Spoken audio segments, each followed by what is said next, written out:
There are 5 types of probation. सबसे पहला supervised probation, supervised probation, unsupervised probation, community controls probation, community control probation, shock probation, and the last crime specific probation, crime specific probation. Supervise जो India में होती है, probation officer supervise कर रहा है, ध्यान कर रहा है। वोडाफोन वाला doggy, wherever you go we follow, that is supervised. Easy है।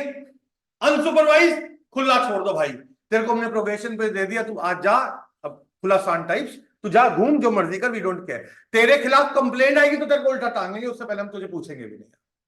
इंडिया में दोनों अवेलेबल है, जज साहब दोनों दे सकते, सुपरवाइज भी अनसुपरवाइज भी। पहला क्लियर है, इजी।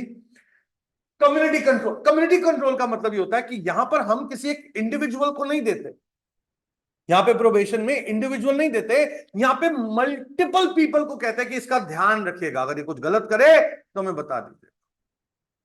इसमें इस इंसान पर, उसकी आदतों पर, प्रोबेशन ऑफिसर के पास 100 लोग हैं जिनको ध्यान रखना है। कितना ध्यान वो एक बंदे पर दे पाएगा? बहुत कम।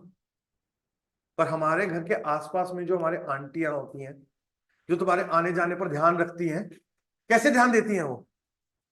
मतलब सीसीटीवी कैमरा फेल हो सकता है, वो आंटी नहीं।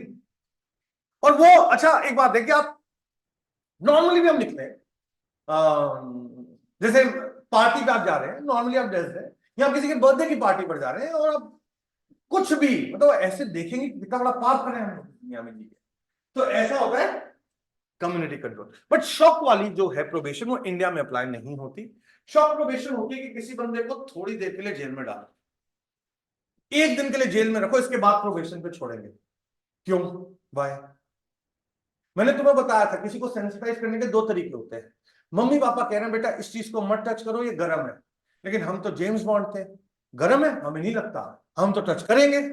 और जिंदगी में जब आप एक बार गर्म चीज को टच करते हो, उसके बाद क्या होता है? उसके बाद कभी टच करते हो तब तुम्हारे दिमाग में क्या आ जाता है? गर्म है। मम्मी पापा कह रहे थे, माना तुमने नहीं। तो यहां पर क्या है कि शॉक, उस ऑफेंडर के दिमाग में एक शॉक दो, 1 दिन जेल में रखो उसको, उस गंध में, उसको पता लग जाएगा कि अगर मैंने प्रोबेशन की कंडीशंस तोड़ी तो मैं जेल में लैंड करूंगा। This is called shock probation. पहले थोड़ा सा शॉक, बाद में थोड़ा प्रोबेशन। क्राइम स्पेसिफिक इंडिया में ये भी नहीं है, बट हाँ इंडिया में सुप्रीम कोर्ट का जजमेंट है जो ये कहता है कि nature of crime is very important. मैंने आज आपसे स्टार्टिंग में एक सवाल पूछा था कि निर्भया के केस में क्या हम प्रोबेशन दे सकते हैं? यहां पे नेचर ऑफ क्राइम मैटर करता है, उन लोगों के बदलना, उनका रिफॉर्मेटिव थ्योरी अप्लाई नहीं हो सकता। सोचो, somebody brutally makes a serial killing, 5 लोगों को मर्डर करके आता है, क्या आप उसको ये छोड़ देंगे कि वो बदल गया है? संभव नहीं है। आप ऐसी चीज को, ये क्राइम स्पेसिफिक लिमिटेशंस हमारे पास कवर करती है। तो कुछ प्रोबेशन क्राइम स्पेसिफिक रहती है। इंडिया में इसका डिमार्केशन किया गया है। प्रोबेशन कभी भी ऐसे ऑफेंसेस के लिए नहीं दिया जाएगा जिनकी पनिशमेंट डेथ या लाइफ इम्प्रिजनमेंट, उनके लिए हम प्रोबेशन नहीं जा सकते।